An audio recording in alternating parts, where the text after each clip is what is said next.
Hey everyone, welcome to Beginnings, the show that asks, where do creative people come from? My name is Andy. I'm the host of the show and a writer and performer based in Los Angeles, California. How are you all doing as the American empire crumbles in so many fun ways?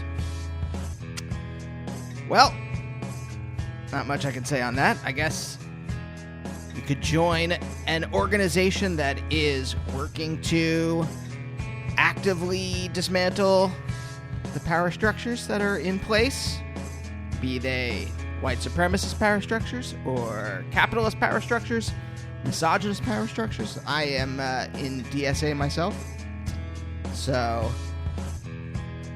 I guess that's my pitch. Join DSA or join another organization and do some work. But while you're doing that work, why don't you listen to this week's episode? This is great. This is Rob Guillory. If you don't know who Rob is, let me tell you his bio.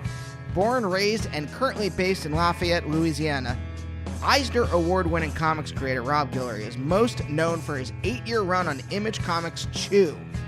The book went on to achieve much success, winning 2 Harvey Awards, including Best New Talent for Guillory, 2 Eisner Awards, and has been translated into a dozen or so languages. Rob is currently the writer and artist on his hit creator-owned series Farmhand from Image Comics. I thought Chew was great, but Farmhand is maybe one of my favorite comics of the last 5 years. Whatever. I don't know why I have to put a time limit on it. I think it's great. I think issue 15 just came out yesterday. It's well worth your time. And I love Rob's art, and it turns out I love his writing too. We have a really good talk. We talk about the actual labor of doing comics and the economics of creating comics. And we get into a lot of stuff about childhood trauma and how Rob has healed some of that childhood trauma. It was very interesting. I didn't expect us to talk about a lot of things we talked about. So I hope you enjoy the show. If this is your first time listening to Beginnings, thank you so much for checking out the show. If you want to check out other episodes, they should all be there on Spotify. You can download them at beginnings.libsyn.com. I talk to tons of people, from artists to comedians to writers to musicians. If you're a comics fan, I've talked to people like Chris Claremont and Sina Grace, who did a great run on Iceman. For you image heads, Alish Kott. Who else? Cecil Castellucci. That was really fun. But yeah, check out those episodes. Follow me on social media. I'm at Andy Beckerman on Instagram and Twitter. And subscribe to the show. It's on Apple Podcasts and Spotify, like I said, Google Play, Stitcher, pretty much any place that podcasts are syndicated. I got a lot of great episodes coming up. Sam Prekop from Sea and Cake. Brian Gallivan, who's a wonderful TV writer who worked on a lot of shows, but specifically one of my favorites, Happy Endings. So stay tuned. But for now, let's talk to Rob.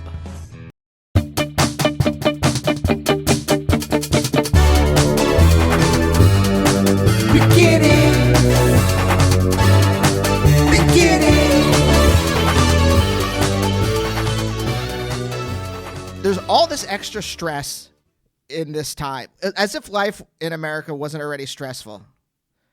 Unless you are uber wealthy, obviously. All this extra. I realized I have a slight cold, and I was like, I've been in the house mostly. Why? And I'm like, oh right, because I spend half my day disinfecting anything that comes into this house. Anytime I leave the house, I'm constantly paranoid. Like, we have a dog, so I have to walk the dog, and I'm constantly looking to make sure other people are social distancing. There's affluent neighborhood that's about 2 blocks north of where we live, and they do not follow social distancing. So you have to constantly be on guard when you are there. Right. You're like I am on patrol in the army or something, and I'm constantly like looking down, like checking when I'm walking around corners, like checking corners at doors to make sure people aren't coming out of them. So that, anyway, that's all the extra stress on top of, and I'm like, oh, I have extra gray hairs. I'm like, why do I have more gray hairs suddenly in the last month than I did before? Yeah, we've had some of that too. I mean, even just going to the grocery store. I mean, coming back and like disinfecting everything and throwing out all the cardboard boxes. It's like an hour-long event just to like clear everything of all the germs. Yeah, yeah. It's a brave new world. Which is something I was actually thinking. I usually don't talk about like the actual job that people are doing. Because I'm sure you've talked about it a million times, and I don't want to bore you as the interviewee. But I am curious about the labor of comics, especially because with Farmhand, you're doing it on your own. I mean, obviously there's other people, editors and colorists, but like you're the artist and writer. And I'm curious about the actual, like, how much time actually goes into, say, a single issue from start to finish. What are the? I'm curious about the economics of creating comics in the 21st century. It's tricky. I mean, obviously before Farmhand, I was working on Chew with writer John Lehman, who also John, on top of being the writer, he was also kind of the project manager. Mm-hmm. So he was the guy that basically dealt with, most of whenever we have back and forths with Image about marketing and that sort of thing, a lot of interviews and that sort of thing. So he took care of a lot of that stuff. Now with Farmhand, that's all me. So I can't even quantify how much time I'm putting into this thing. I can tell you that to write it usually, on a good issue, it will take me about a week to write. Uh-huh. There have been exceptions where like issue 10 was really very vivid to me, and it only took me about like a day to write. It just came together really, really well. But on top of that, the actual penciling and inking will take me about 4 weeks, maybe 5 weeks sometimes. And then from there, I'm going to my colorist. So the colorist, that varies. Usually that's, a week to 2 weeks. And then you're talking about letters. The letters will take another week. And then all the design, I have a designer on Farmhand who takes care of all of the back matter, the letters and the ads and all that kind of stuff. That's a whole other week. But a lot of these things are going on simultaneously. Right. So like, while I'm penciling and inking it, I'm sort of shooting the script over along with the inked pages to my letterer, Cody Chamberlain. So he's looking at everything, reading it, and starting to place it as I'm inking it. And the same goes with Bert Duran, who's my designer on Farmhand. I'm sending him all the fan mail and the fan art and that kind of thing as I'm working on the letters, on the inks. So it's all just this machine. It can be a little maddening. I can't tell you how long it takes me. Probably not. It probably takes me too long. If you have to ask my wife, she'd probably say it takes entirely too long. But I love it. It's there's a reason why I'm doing it. I'm doing Farmhand very differently than I did Chew. With Chew was very much a month-to-month grind, nonstop. Just, I would do about 9 to 10 issues a year, pencils, inks, and colors. And I'm not doing that with Farmhand. With Farmhand, I've been doing about 7 issues a year-ish. It's a slower paced thing. I think it fits the comic, and it's good for my sanity, really. Sure. So, okay. So the economics, and I also ask, like health insurance, do you have to pay for that yourself? Yeah. Yep. Yeah. I am technically an S Corp. So yeah, I have my own insurance. My wife is also, she is an LLC, I believe. So she has her own, like we each have our own health insurance. Plus, we have 3 young kids under the age of 9. So our health insurance is unbelievable. It's a lot. It's a lot. There's a lot that goes into keeping this machine going. Yeah. And that I never thought about when I was just starting to make comics. I just wanted to draw Spider-Man. I had no thought of, all this other stuff. Yeah. I think that's the really interesting thing about moving from doing something because it's your passion to doing something as a career. Like in TV, I'm like, I just want to write, or I just want to perform. And then you start moving up and you're like, especially like what you do is akin to like what a showrunner does. You are in charge of a business, or you have to start thinking about the actual business side of all of this that you never had to think of before, when it was just like, well, I love writing, or I love, doing a sketch at UCB. And I never had to think about the actual economics of it before. It's weird because you're never trained to, I mean, maybe you were, I definitely wasn't, but you're never like trained to think about this as a business. You just kind of like fall into it as an artist. And then you're like, oh wait, I have to, like an S corp. I have to be an S corp. I have to put, money into retirement. I have to pay quarterly taxes. Like all of that stuff you never think about. At least I didn't. Right. I didn't either. I mean, I didn't so my wife and I got together when I was in my last semester, or second to last semester of college. So by that time I'd been traveling to conventions, for about 4 years at that time. So I had, run my own booth. I had, I started to handle the business aspects of it. But she was the first one who asked me, hey, while we were dating, she asked me, so can you actually make a living doing this? Like, how much does a comic artist make, per year? And I had no concept. I had I never even thought about it. I never thought about, can I afford a family doing this? I just wanted to do it. But at some point, after we got married and we realized, I realized at some point when we started making Chew and Chew became successful, holy crap, I'm actually making money doing this. I didn't, like when John Layman, the writer of Chew, pitched me Chew, he pitched me the deal. He said, front end, I'll pay you this much. Back end is this much. I had never made back end in my entire life. I had no idea. Like when he told me that, I was like, yeah. I'll never make back end. What are you talking about? And then checks started coming in. And from the beginning, I knew, I don't want to waste this. This is a blessing and an opportunity to really build something. And my wife comes from, her family is way more, they have more vision toward legacy and inheritance and that sort of thing than I came up in. We just didn't have that. You kind of had what you had and you didn't pass anything down.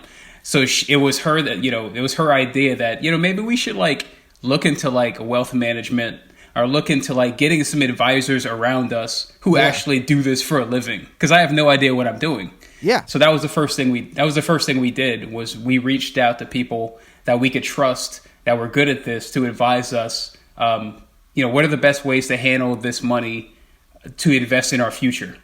Yeah. Something else I'm curious about. Do you think like having to be a creative person within a business context, maybe that's a better way of phrasing it. Do you think that changes the way you think about creating stories or writing or drawing? With Chew, it didn't. But Chew was also a really weird kind of whirlwind. It was really a best case scenario. Like I was able to put my head down, focus purely on what was on my drawing board, and not think about finances because we were just starting to have a family, and I was making really good money. The money just showed up with Chew. Chew was just not a normal, Chew was not a normal experience. It was my first major book, and it was kind of a blessing and a curse. It was a blessing that the money was coming in, but it also set my expectations to be completely unrealistic for like everything I had coming next. So at some point after Chew was over and I started transitioning to doing farmhand, that's when it hit me. Like, oh, wow. Like, I really need to start thinking about how much time should I dedicate to the penciling and the inking part of it? How much time should I set aside for the other parts, for the conventions, for my website and managing that entire thing, managing my original art sales and things like that. And it's only now, I think I'm only getting good at it now. And I've been doing this for like 12 years. Yeah. And I think only now in this last 6 months, I've basically restructured. I had a website that worked really well for me for about 6 years, and we've always handled our own original art sales, that sort of thing. My wife was basically my assistant. She handled the business side of things, and I was completely fine with it because I didn't want to think about it. Of course, I mean, this is just being completely honest, and I know a lot of other comic creators who are in the exact same boat. You know, they don't know really. Like very recently, I asked another image creator who writes and draws his own book. You know, he was talking about, I wanted to ask him, what are your experiences publishing your own stuff? You know, how do you keep the passion going while you're trying to be, financially solvent? Yes. And his response to me was, well, you'd actually have to talk to my wife about it because she handles the finances. And I thought, oh, wow, I'm not the only one. But very recently, I've kind of picked up that ball more. My wife is also an entrepreneur. She runs, she has an interior design, home building business, and she's very, very good at it. But she's dedicated to that, and I've taken over my own thing. And the first step was completely rebranding my website, rebuilding it. And it's been actually very exciting, where it used to be thinking about the finances used to really scare me and crush me. Now it's actually kind of, I don't know what it is. It's just somehow empowering to me to be as in it. I'm more in the business aspect of it now than I ever was. And for whatever reason, maybe I've just matured, but it doesn't crush me the way it used to. So I don't know what happened. Is it a control thing? Because I think for me, one of the things that gives me some measure of control is being able to, and I don't like having to do any of the business stuff. Because I think, as you were saying, you're like, it's a time management thing. I find that like the businessy aspects tend to crowd out the creative aspects. Like the more that I have to like upload clips to Instagram, so people will go to our live show, or will now watch our live show on Twitch, because that's what we're doing now.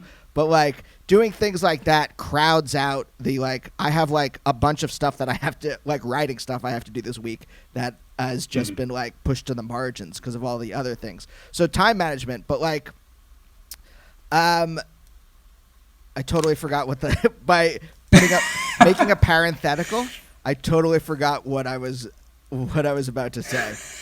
Doesn't matter. The point is, I think that control. So, do you think it gives you some measure of control in a business or / world that we all have little control over? Like being able to like say like, okay, well, I'm going to invest this money, or I know like, what I have to do this month business wise.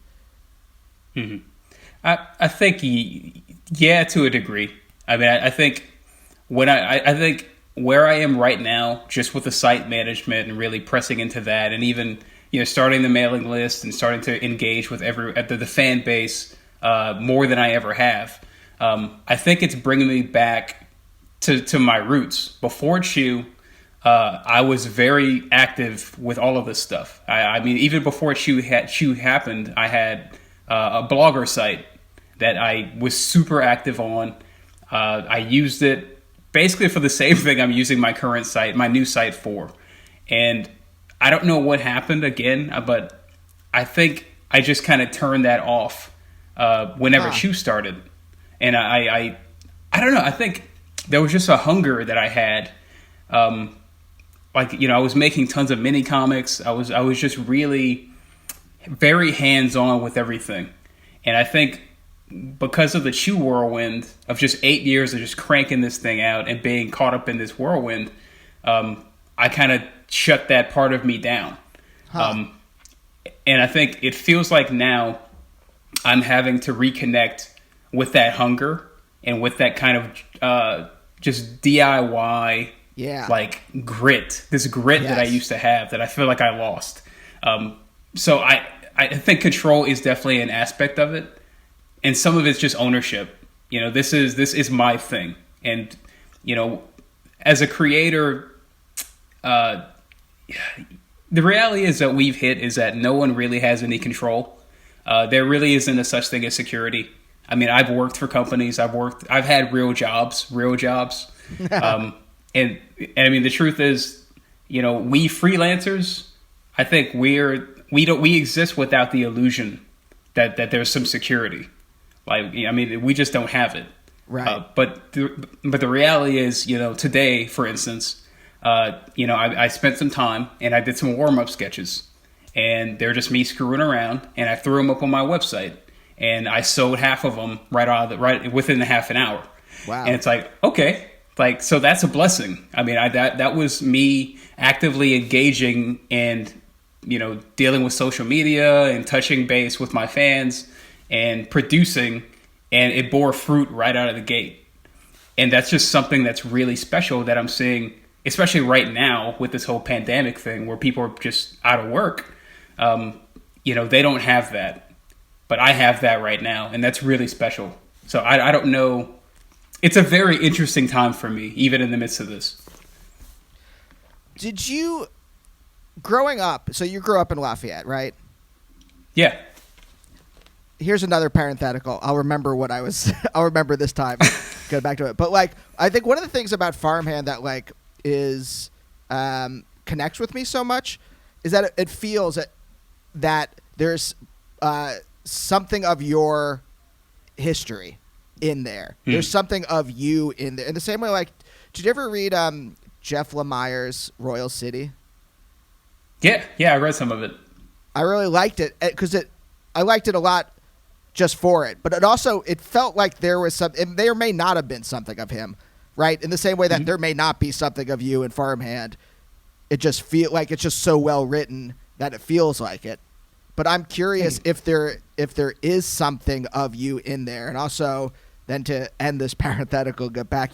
What in your childhood or what did you inherit from your parents that may have prepared you to do this for a living? Well, yeah, I mean, there definitely is some of me in Farmhand. I mean, it's by far the most personal thing I've ever done. I mean, it's not, I'd never say it's biographical. I mean, obviously. But I mean, the reality is while I was working on Shoe, a lot of life happened in the 8 years of me working on that book. I started that book. My wife and I had only been married for about a year. We didn't have any kids. And over that 8-year period, we had 3 kids. Mm-hmm. And I kind of came out of the other side of Chew, a very different person than I went into it. So I think, again, being caught up in the whirlwind and the success of Chew, I didn't have time to really process life and a lot of the things I was going through. I didn't have time to really process having 3 kids. And, if you've had kids, with each child, you start kind of reflecting on your own childhood. Mm-hmm. So I started processing things about my own life and my own childhood, and I didn't have anywhere to put it. So whenever Chew ended, that's immediately where I went. And Farmhand became that place to put the stuff I've been percolating. And yeah, I think there's definitely a lot of me in it. But as far as my parents, I mean, I think my parents have always been super hard workers. I mean, my parents came from nothing. Their families gave them nothing really. And I think that they set a bar for me. They never limited me. They never told me that I would have, that I couldn't do anything. I never thought that I'd hit these barriers these obstacles because of anything, because of my race or because of anything. They just said, hey, if you want it, go get it. Go work for it, and it'll be yours if it's supposed to be yours. And they've always been supportive, and I think that influenced me more than anything else. And I mean, and beyond my parents, going back even to my grandparents, to my mom's parents, they again were, hardworking people. My first job was working for my grandmother. My grandmother had a janitorial service. So she would like clean doctors' offices and things like that. And when I was about 5 or 6, I started wanting my own stuff. I started wanting my own comics. And my parents were like, well, if it's not your birthday or Christmas, you're going to have to like get a job at like 5 or 6. So my grandmother said, well, I'll give him to me. He can come with me, and he can work for his money, and I'll take him to the comic shop. And that's what I started doing. Like, so every Friday or Saturday, I'd sleep over at my grandparents' house, and we wake up at 6 o'clock in the morning or 5 o'clock in the morning, and I'd be like, cleaning toilets, picking weeds, doing dishes from the ages of like 5 or 6 until I got a real job at 16. And she would pay me a set amount per month, and she would bring me every Friday. I was at Big Comics every single Friday. We were there picking up comics, buying Marvel trading cards, things like that. And I built my entire collection, my young collection, my first collection that way, and it just stuck with me. Right. I still to this day, I'm up really early in the morning. Like I have a natural rhythm that I think I picked up from those years of working with my grandmother. So I think all of that is key to my workflow and work ethic as a whole. So you're hustling from an early age, and also I agree. I think that like whatever your like sleeping patterns are, I don't know what the science is behind it, but I found that like I work best at night because as a kid, my parents are like, they stay up late. And so that I stay up late too. And that got in my head as a kid. I mean, literally probably it affected some kind of synaptic pathways or whatever. I should probably look up some kind of scientific paper rather than just guess at it. But it is, I like do my best work from like 10 p.m. to like 2 or 3 a.m. That's when I can get into the groove. But yeah, okay, so from age 6, you're hustling. You are working hard, and that kind of sets you up, for whatever you're going to do, but it at least puts that kind of like work ethic in your head. Yeah. Yeah. Is your parents are from Lafayette too? Yeah. Well, we were technically from the sister city to Lafayette. It's called Carencro, which means Buzzardville. I don't really know why it's called Buzzardville, but there's clearly a story there. So yeah, but my grandparents have been in and out of Lafayette. So like, I would during the school week, I was in Carencro with my parents, and on the weekends I go to Lafayette. And Lafayette's, I mean, it's where my office is now. I'm pretty much raised here. Buzzard, is that Creole or what's the? I think it's French. Carencro. I don't know. What was it like growing up there? Like I saw, I looked up Lafayette, and I just saw it's like a fairly large. It's like 500,000 people. Yeah. It was. I didn't travel much as a kid. I mean, this is just what I thought life was like. I didn't fly on a plane until I was like for our honeymoon, in 2007.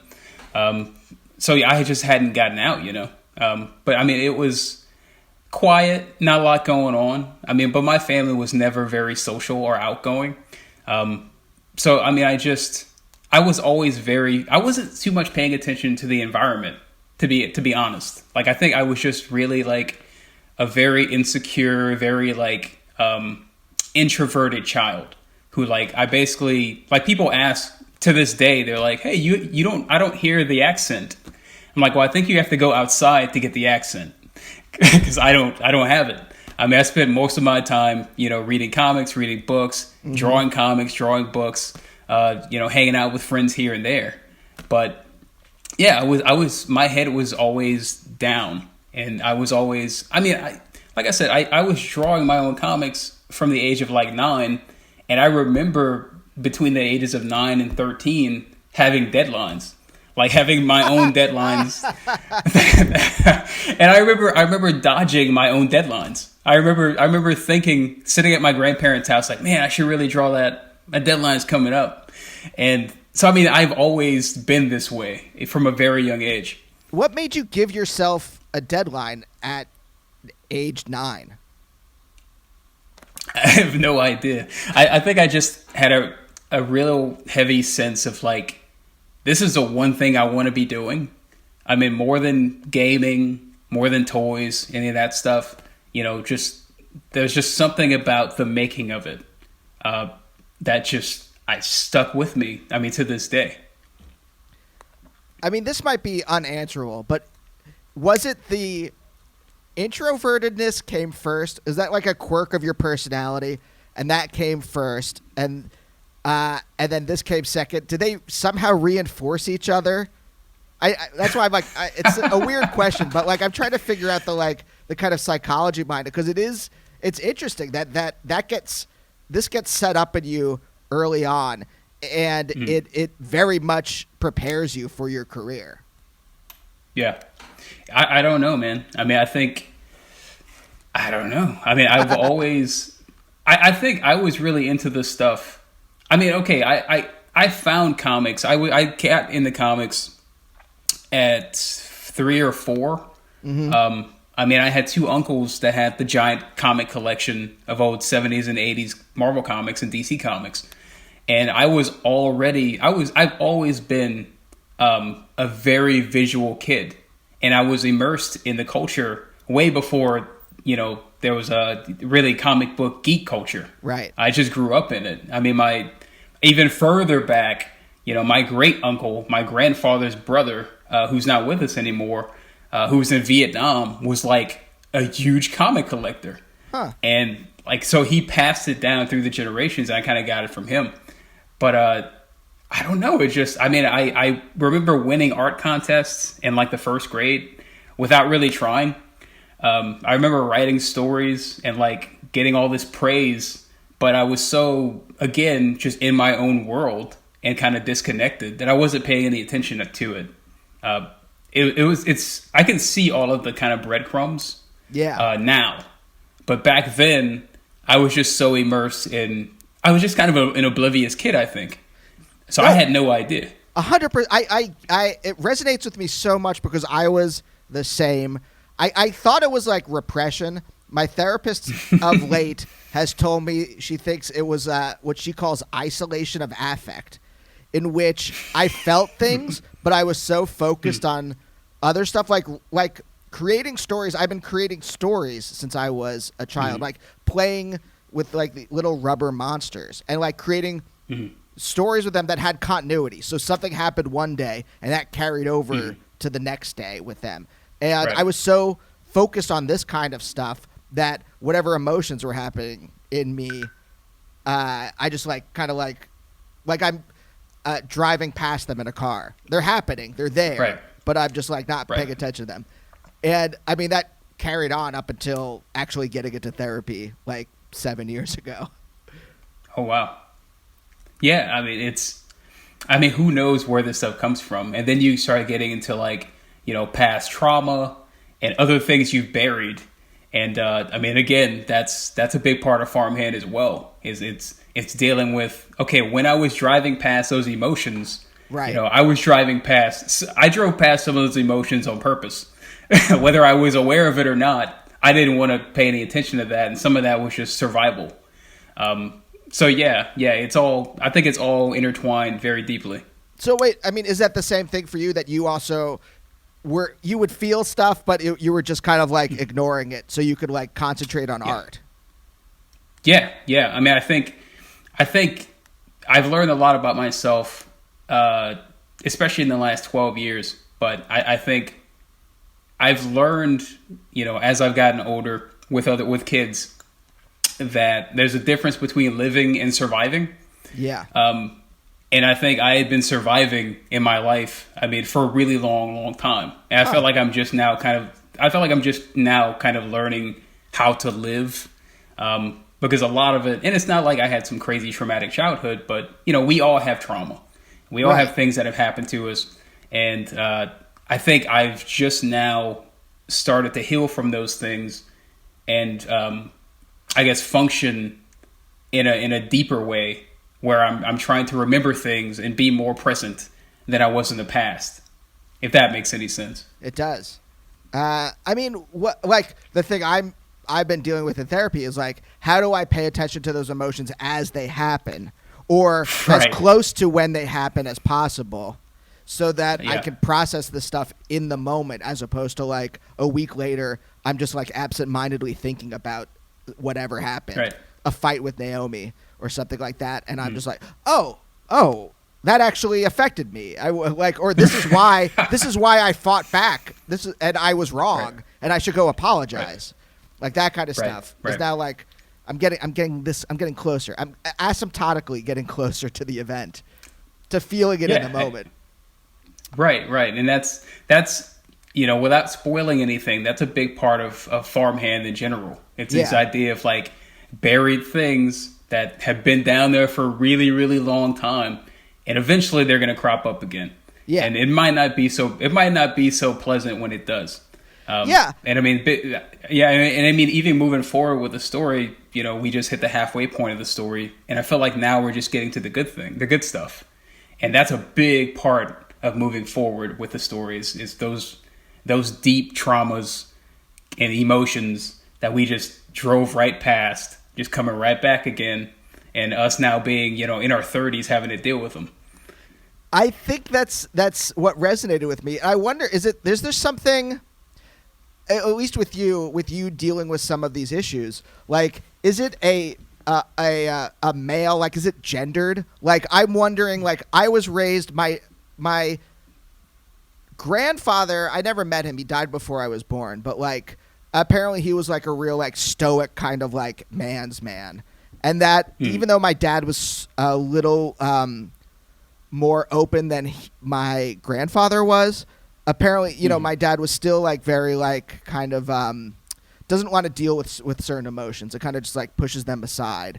And I inherited some of that from my dad. And I think there is some kind of like, beyond just like the idiosyncrasies of my family, I think there is something like gendered about that they were all conforming to like kind of like a masculine ideal.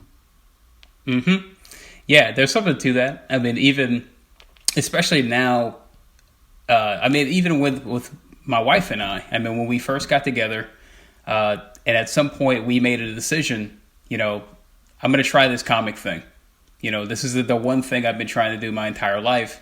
And she believed in me enough to just sit with me, and we worked out a plan. And we said, you know what?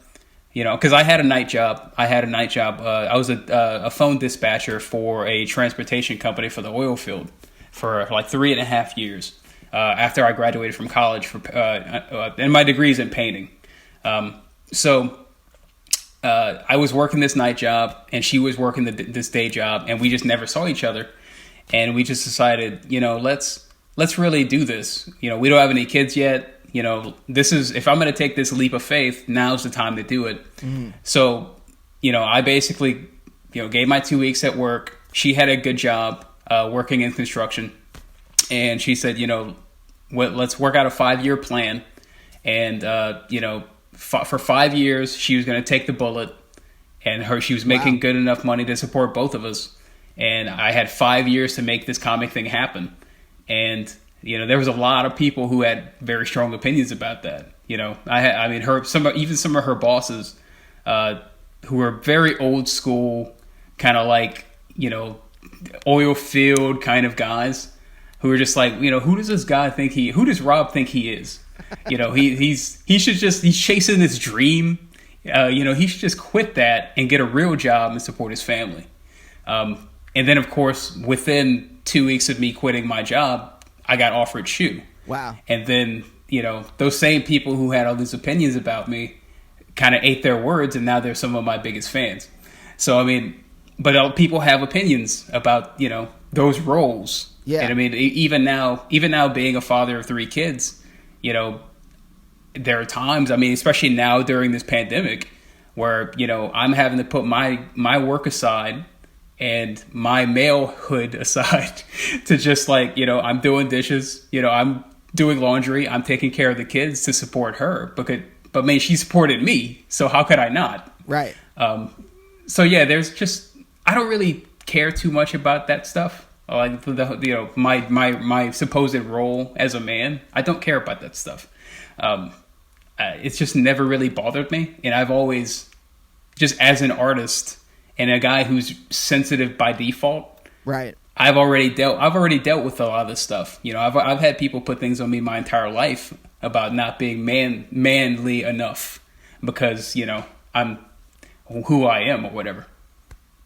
I mean, is that what it was like in childhood? Because I try to think back, I think part of writing or drawing or painting, doing any kind of like art means you have to be sensitive. I mean, you don't have to be. You could be closed off and be shitty at it. But like I think to be good at it means to be sensitive, to be open and empathetic and constantly have your antenna up. And I think a lot of like my own childhood stuff comes from constantly having my antenna up, not on purpose, but it's just like, that's just how my brain formed however. And so constantly being hijacked by other people's emotions, constantly being too open and just like having their emotions overwrite my own. So that I was just like attuned to everyone and everything around me. And I think that's one of the things that drove my own kind of introvertedness, because it takes a lot of energy to be around people. I don't know if that was the same thing for you when you were a kid. Yeah, no, definitely. I mean, even with my daughter, who she's 5, almost turning 6, of my 3 kids, she's the one who's the most like me, unfortunately. And watching her grow up, it's very eerie because I see she's super smart. She's very, very sharp, but I see how much energy she expends because she has a bit of that insecurity that I've had in the past. Mm-hmm. She's spending a lot of her energy, being attuned to what other people are thinking and trying to like stay within other people's expectations. Yeah. And it's hard. I mean, this is something that, I still struggle with now, but I feel like I've overcome to a great degree. I mean, as a creator, you kind of have to, at some point, just say, screw it. I'm not going to pay attention to what these other people are doing. This is the path. This is the way I'm supposed to go. This is the thing I'm supposed to make. So I'm just going to focus on that. And it takes a lot less energy doing that than trying to pay attention to what everyone else is doing. I mean, did you deal with this kind of stuff when you were a kid, or was it like, I don't think I was self-aware enough. I think it was all happening to me. And I think only in retrospect later on did I kind of like realize like how it pushed me and pulled me in certain directions. I don't know if I was aware. Well, I was very insecure. I mean, I was very, very, very insecure. I mean, I had this really like chubby stage in like middle school. Mm-hmm. And I was like the creative on top of it. So like I never had the right clothes. I never had the right shoes. I was just always like, I just missed the boat like every time. So I don't know if I was conscious. I knew I was conscious of like being different and never quite fitting in. I don't know if it helped or hurt me, to be honest with you. I think I processed it. I think it goes back to the survival thing. Yeah. I was just surviving. I was surviving in school. I was surviving socially, and I was surviving large in part by just focusing on doing the art.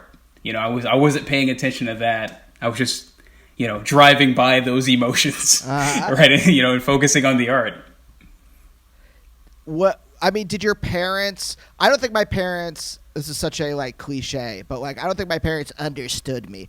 I'm putting this for the listener. I put this in quotes. By the way, when we talked about like gendered manhood, when you thought you heard quotes, you heard quotes. Just so you know, listener. But like, my parents were.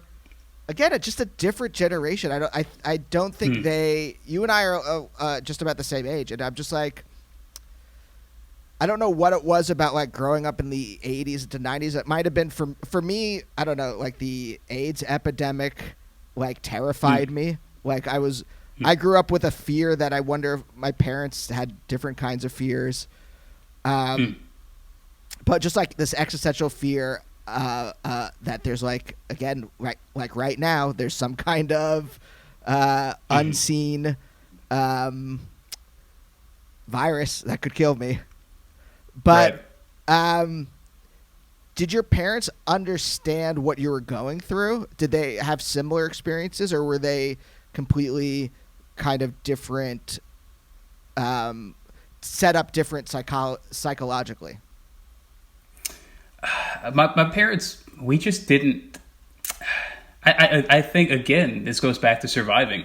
Mm-hmm. I think that my family was very focused on surviving, and I think a lot of it had to do with keeping food on the table, keeping money in the bank, right? And I think again, it's just I can't speak to everyone's family, but with my family, that's where the focus was, right? And as long as those things were met. The emotional parts of it, you could skate by without really dealing with those things. Right. It's we're at a place now where, I'll be 38 this year, and we've dealt with those things now. And, thank God we were able to deal with them now. And to deal with them, period, is a good thing. But yeah, it would have been a very different thing to have dealt with them when I was younger. To deal with them in the moment. Yeah, I mean, two things. What did your parents do for a living? And then the second part of that is like, I think there's something interesting about that we don't talk about a lot, but like part of like work, kind of like a working class surviving, like you said, is that like existential issues or emotional issues are kind of a luxury. You get to start thinking about that when you no longer have to think about how to put food on the table or like how to pay rent. That's a thing you get to worry about. It's no one thinks. I don't, not no one, but I don't think in general we talk about the how existential issues are demarcated by class.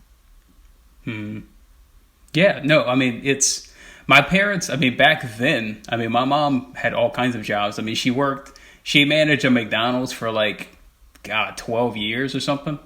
My dad worked he was in the oil field for like 20 something years.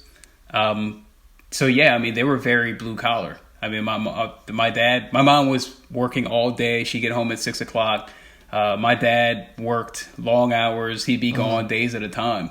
So we were I was a pretty big latchkey kid. Yeah. I had a key to the house in the second grade. So yeah, that again, I spent entire summers at home alone just drawing comics. Oh, wow. Yeah. So they would come home at night, but like, sure. And some of that was my own design. Like some of it was because again, I was a different breed of kid from what was in my family before. Mm-hmm. Like I was the first grandchild. I was the oldest of two kids in my family, and I was gifted. Like I was in gifted classes and that kind of thing. So they didn't know what to do with me. Right. I was mature at a very, very young age, and I wanted to be alone. I wanted to spend time. I liked solitude. To this day, I still like, having time to myself. Yep. And I think they didn't know what to do with it. So, they gave me space, but I think they probably gave me too much space. At the age of like 6 or 7, you don't really know what you need. You're a kid. but I think the good part of it was it did prepare me for a life where I spend 8 to 10 hours a day in my office working, self-motivated. Like, I think it prepared me for all of these things in a really good way. Then the other thing too that I kind of brought up briefly, but like, I think that I was set up in a way. There's a lot of things I credit, but my parents were born right after the Holocaust, and were Jewish, and they grew up in the 1950s, so there were a ton of nuclear drills. So I think I grew up somewhere like inheriting fear, but also then again for me the 80s were like a decade into the 90s, a decade of fear. I don't know why. I just like I one of my earliest memories is like the Challenger exploding. Whoa! Like getting to go home early from I think it was like first grade maybe, and I remember watching Transformers. Like getting to go to like a neighbor's house because my parents were still at work. But like again, Challenger. There was just like Russia. I remember like the vague fear of communism. It turned me into like a fear-based person in some way. Oh wow. Mm-hmm. I don't know if you had similar. I'm from Pennsylvania. It's obviously different from Louisiana. I am curious, like what's the culture like in Lafayette too? But first, was there any? And I wonder if I ask all this stuff because I wonder if if in some way fear of certain things on the outside helped push me and make me into an introverted person. Maybe. I mean, I think I always struggled with fear from a very young age. I mean, I was exposed to entirely too many things entirely too early. My family has always really been into like horror movies and things like that. Huh. So like I was exposed to a lot of that very, very, very young. And I think it comes out in my work now. Like I still don't like horror. I don't. But I think I've learned that it is a really good tool to tell a story. So I think that influenced me, but it also traumatized me for a really long time. But I think in terms of like my environment kind of traumatizing me or influencing me in a way, I think the biggest influence on me growing up in terms of like fear, I think, let me think on that. I used to really be afraid of like the end of the world, that kind of thing. Yeah, that's a very 80s thing. I was an 80s kid, so like, I remember prophecies and like Nostradamus and all that. You remember the show Sightings? Yes, I do. Okay, like I remember like all these shows when I was a kid, it just talking about like, well, this is going to happen. There's going to be this big flood, and they would always have the map of like what the United States is going to look like in the year 2000, and Louisiana was always underwater. It's like, that doesn't seem very optimistic. So I think I always had I shut down. I think my vision of the future, I never had a very good vision of the future. Huh. My vision of the future was always pretty pessimistic. And I think it forced me to be way more focused on now and focused on what's in front of me now. Oh, interesting. And I think to this day, it's still, my wife is the opposite. I mean, my wife is a big picture, visionary type person. I'm not. I'm really, really not. I mean, even with my my work with my comics, I'm very focused on this thing that I feel like I'm supposed to make right now. Mm-hmm. I can't see 5 to 10 years from now. So I do wonder if some of that is because of, that all the visions of the future I was given were super negative. Yeah. It was never a good thing. Right.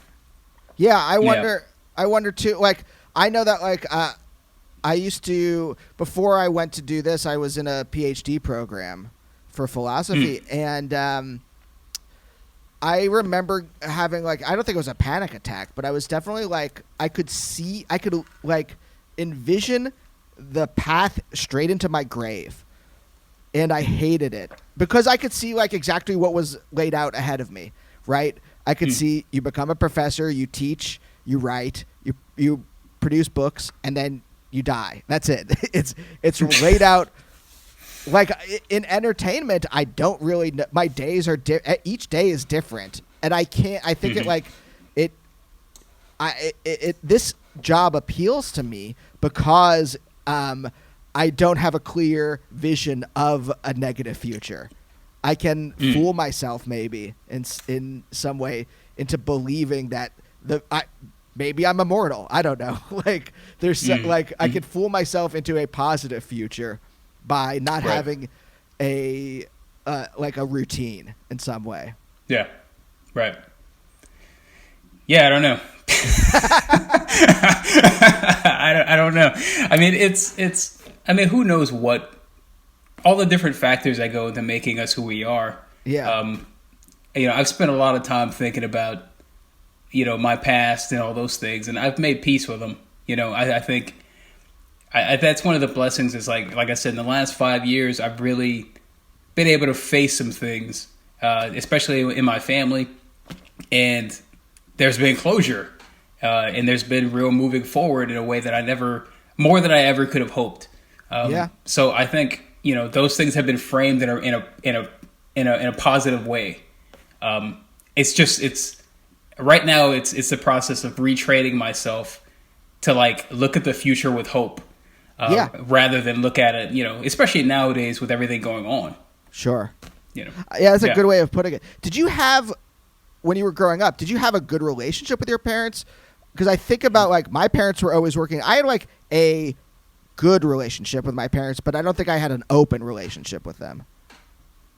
Yeah, I think when I was younger, I had a more open relationship with my parents, and then something happened, and I'm not going to get into what happened, but something happened, and that kind of it caused me again to go inside, and to look at my family as not necessarily like the safest place.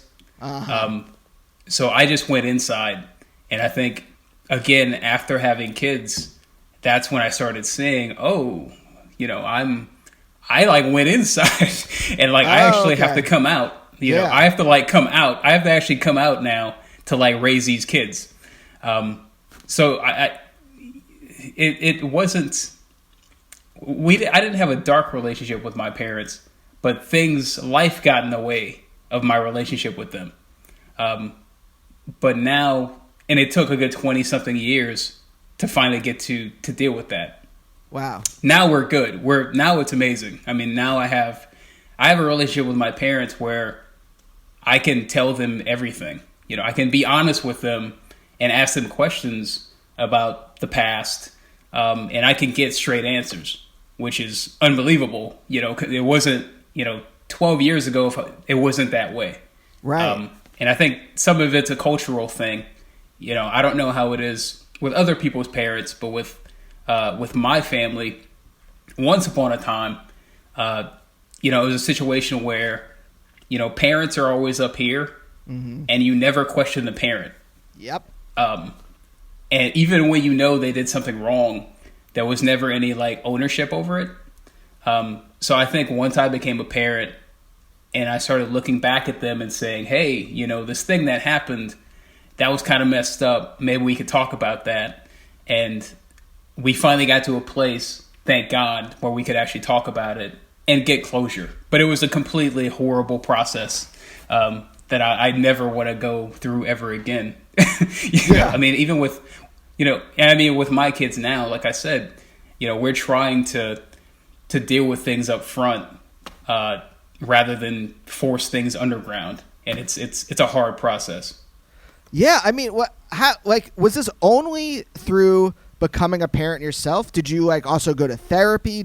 Was it like also, your romantic relationship, cause I think about like my wife, like, that's being in a relationship with her, she is very open with her emotions, and that plus her saying you have to go to therapy was like the thing that kind of like helped me start to figure out some of these things in my own self. Yeah. Well, I mean, entering the relationship with my wife was a big part of it. I mean, you know, I had been looking for someone for such a long time, and then when I finally found her, you know, it was amazing. But at the same time, you know, that person starts speaking back to you and showing you things about yourself that maybe you don't want to hear. So at some point, I started just realizing, oh, wow, like I'm kind of like an exposed nerve. You know, I've got like all this stuff, you know, that I got to deal with. So like for me, I knew before we even got together, I had a lot of things to deal with. Yeah. And then we got together, and I was always a guy that like, I looked everywhere for answers.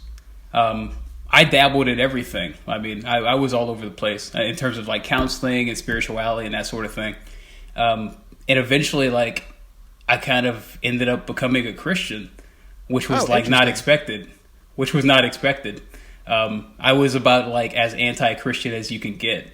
I mean, my earliest work was basically bashing the church all through college. And next thing you know, like, I like became a Christian and like I started dealing with things, and I had all this kind of like hope that I didn't have before, because it was all about me. There was no safety net, you know, for me up to that point. It was just me, and life is hard, and it's going to end badly. And you know, after I became a Christian and really started this relationship with God, it changed everything fundamentally for me. And I don't know, it's hard for me to put it in words, but it created an environment where it wasn't all about me. You know, like life itself is like not all about me, you know, and that created an environment where like I could start to even have grace for myself. Oh, wow. And and it started realizing like, you know, this idea even that like, that God has grace for me. So like, I should probably have grace for me too. So like, I think it created an environment where I could start to heal and go through the messy processes of looking into the past and like dealing with it in a really real way. And it was uncomfortable and ugly. But it's borne some really good fruit in my life. Because I've struggled with anxiety, panic attacks, depression. Yeah. I was never in any medication or anything, but I came very close. The only thing that probably kept me from getting on meds was I was just I've always been straight edge. Like, I don't drink. I don't do any drugs, anything. But I needed to deal with it, and Christ gave me a place to deal with it. And it changed everything for me. And now the life I lead now is a complete opposite of what I used to live 12 years ago, which is not, again, I still run into people now who knew me then. And they're like, wait, what? Like, who? Like, I remember you in college. Yeah. And you're just this angry, bitter person. And I don't recognize you anymore. So, like, it's been interesting. It's fascinating to me. I find faith very fascinating because I've never really felt the actual feeling of faith. Like, whatever that is, yeah. I've like been around. I always say that like I kind of had like a contact high of faith when I went to the tomb of St. Francis. Like, you could feel that kind of feeling there if you like let yourself, if you were open to it. But like, do you think that you had faith and it was just kind of covered up, or was it a process of like learning to have faith or discovering what faith is? I think more than anything else, I just wanted the truth. Mm-hmm. I just wanted to know like what this was, and I wanted to know, like, I always had this sense that I was here, but like I was kind of being watched. And I always felt like I always had this sense that someone was looking out for me. Yeah. And I couldn't quantify it, you know. I mean, but for whatever reason, I've always been the guy who just wanted to cut the crap. Let's just cut the crap. You know, let's just like stop beating around the bush and get to the meat of this. Mm-hmm. And at some point, I was open. Like I said, I was open to whatever, and I experimented with lots of things. But for whatever reason, in terms of my faith, you know, I was raised Catholic. It really did not work out for me at all. I mean, it was a bad experience. Mm-hmm. And I ran away from it as far as I could after I got out of high school. So I was open to everything except Christianity, because I had kind of like gone down that place. And at some point, you know, I think I started seeing some really ugly parts of myself. And some of it was just the fruit of the trauma I had been through. And some of it was just bad character. Mm-hmm. But at some point I started seeing like I am not the best. I don't always know what's good for me. Like, I really don't. And I started realizing I think I need help. Like, I need I need help. Like, I don't need like professional opinions. Like, I need like real help. And I mean, my wife was the one who started sending me. I mean, she saw me at my worst when I was struggling with depression and anxiety, and she was the one who sent me. She sent me a scripture, and it was particularly about anxiety. Yeah. And it's this idea that, you know, God takes care of the birds, He feeds them. You know, he takes care of the wildflowers. They don't have to worry about where their meal's going to come from. And, you know, and that ultimately we are worth a lot more to Him than those things. So why wouldn't He take care of us too? So like that was really big for me.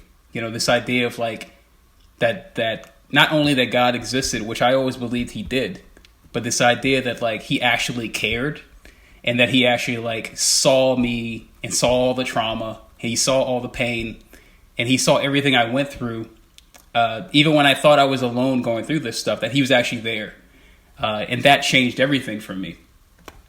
So yeah, it's been a process since then. I think I've always, you know, like I said, I've never been atheist, but I definitely, I knew someone was there. Yeah. I didn't want it, you know, I didn't want it to be Jesus at all. I mean, He was the last guy I wanted, because it was just, I didn't want it to be that. Of course. But ultimately when I looked at it, you know, it turned into something, it took on a life of its own, and here we are. Oh, wow. That's amazing. That really is. It just, so you had this like deeper connection that kind of just got like buried. And then this was a process, like you coming to yourself in a genuine way was a process of rediscovering that connection. Yeah. Yeah. And I mean, a lot of it was also just, I think the best thing God ever did for me was just allowing me to see how bad off I was. Mm-hmm. You know, I was so down so many dark avenues that like there was no hiding it. You know, there was no illusion that like I was like a good person. Like I was like really like in bad shape and clearly in need of some help. So that made it easier. But like looking back, I can see again the breadcrumbs. You know, my grandmother. You know, my grandmother who like I used to work for, and she bring me to the comic store. Like I also like went to church with her every Sunday. So like there were breadcrumbs all over the place. I always had like a hunger for deeper things than what I could see. So like it made sense in the long run, but I couldn't have predicted it 12 years ago. Rob, thank you so much for talking to me. Farmhand, hands down, one of my favorite things in a long time. Thank you. And I'm just really grateful that we could talk in the middle of this pandemic. No, thank you, man. I appreciate, you kind of reaching out. This has been a lot of fun. This has been possibly the deepest, interview I've ever done. So thank you for that. Yeah, of course. And we'll see you guys next time. Bye. Bye, oh, bye, oh, bye, oh, bye, oh, bye, oh, bye, oh, bye.